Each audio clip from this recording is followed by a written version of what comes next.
nombre del Padre, del Hijo y del Espíritu Santo. Amén. Continuamos con nuestra lectura bíblica del primer libro de Macabeos, capítulo 2, versículo 42. Entonces se sumó a ellos el grupo de los Hasideos, hombres fuertes de Israel, completamente entregados a la ley. También se les unieron todos los que huían de las desgracias, los que constituyó para ellos un buen refuerzo, organizaron un ejército y arremetieron con toda su ira contra los pecadores y con todo su furor contra los inicuos. Los que sobrevivieron tuvieron que huir a tierras gentiles para salvarse.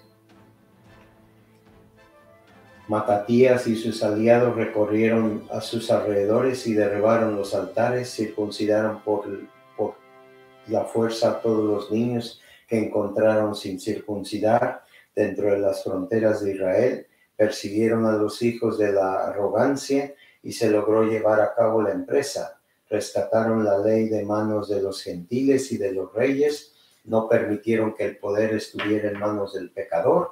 Cuando estaban próximos a los días de su muerte, Matatías les dijo a sus hijos, pues que esta es una hazaña muy fuerte de este sacerdote Matatías, ¿verdad?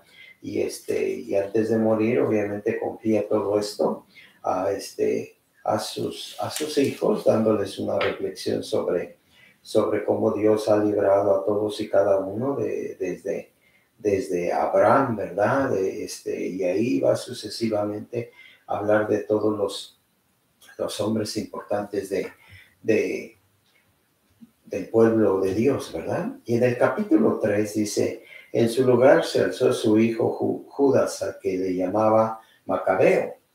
Todos sus hermanos y todos los que se habían unido a su padre vinieron en su ayuda y contentos hacían la guerra de Israel.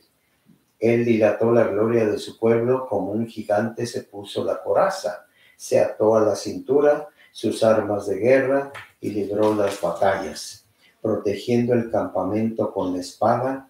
En sus hazañas se parecía a un león y a un cachorro que ruge sobre la presa. Buscó y persiguió a los inicuos y entregó a las llamas a los que perturbaban a su pueblo. Los inicuos retrocedieron por temor a él, y cuantos obraban la iniquidad quedaron confundidos. De su mano llegó la salvación. Llenó de amargura a muchos reyes con sus hazañas. Alegró a Jacob. Su recuerdo perdurará siempre como una bendición. Recorrió las ciudades de Judá, exterminando a los impios y apartó la ira de Israel. Su fama llegó hasta los confines de la tierra y reunió a los que estaban perdiendo. ¿Okay? Este es Macabeo, el hijo de Matatías, ¿verdad? En el libro del Siracide, capítulo 40, versículo 42, dice, dulce es la vida del que se basta a sí mismo y del que trabaja, pero mejor que ambas la del que encuentra un tesoro.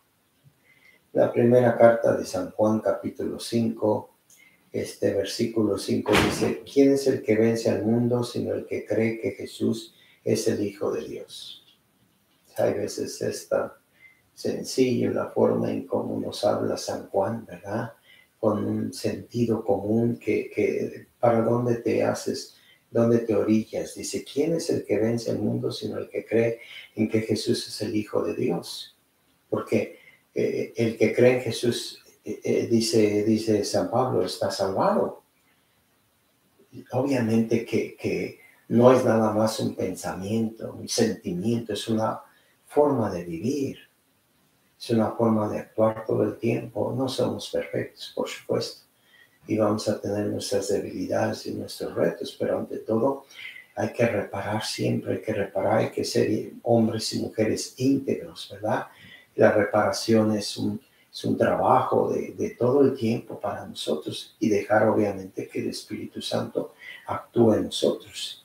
Dice el versículo 6, este es el que vino por el agua y por la sangre, Jesucristo, no solamente con el agua, sino con el agua y con la sangre. Y es el Espíritu quien da testimonio, porque el Espíritu es la verdad.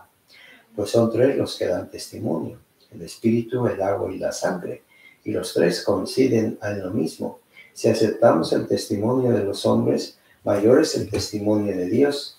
En esto consiste el testimonio de Dios, en que ha dado testimonio de su Hijo. El que cree en el Hijo de Dios lleva en sí mismo el testimonio. Entonces, el testimonio es que hemos sido salvados por Cristo, que Él ha dado su vida por cada uno de nosotros. Que la reflexión del autor dice: los hijos de Matatías son héroes legendarios de la historia de Israel y del relato bíblico de los macabeos. Pero la manzana no cae lejos del árbol.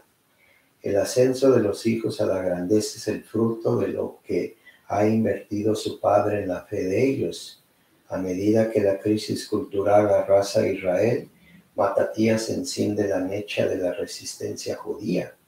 En la hora de la crisis, él hace una notable intervención narrando la gran historia, desde Abraham a Daniel, de cómo sus antepasados, cuando fueron probados por la tribulación, perseveraron por su fe y coraje. Comienza con la llamada a recordar las obras que sus padres, lo que significa que como un padre está enseñando a sus hijos las principales historias de la Escritura, algo que configuró profundamente sus corazones. Al final de su relato de los mayores héroes de Israel, él destaca el punto principal que deben aplicar en sus vidas. Considérenlo así a lo largo de todos los tiempos, porque todos los que confían en él no desfallecerán. Armados con los ejemplos y fieles héroes de Israel y el ejemplo vivo más cercano de su padre, los hijos de Matatías van en contra de todas las probabilidades y ganan fama para ellos y gloria para Dios. ¿De qué manera el hecho de conocer la historia y el argumento de la Escritura infunde tu propia historia de hoy?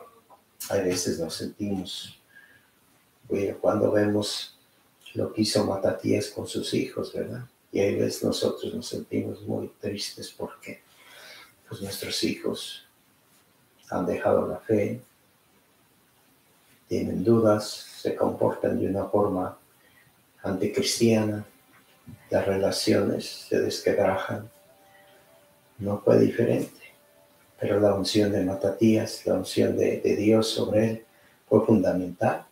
Así lo quiso Dios. Y nosotros siempre tenemos que querer la voluntad de Dios. Y la voluntad de Dios es el amor. Ahora no estamos peleándonos, pero en cierto aspecto es una guerra, es una lucha que libramos todos los días.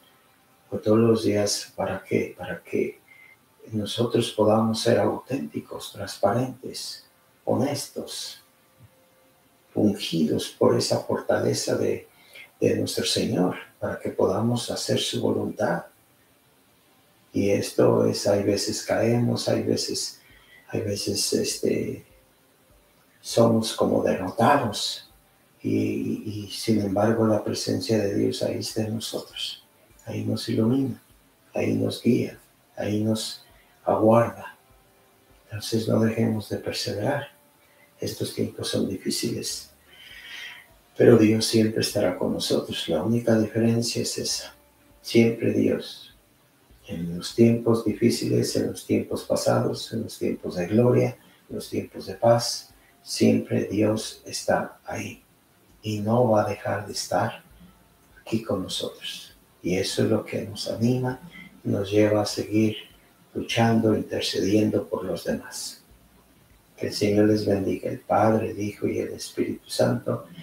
Amén.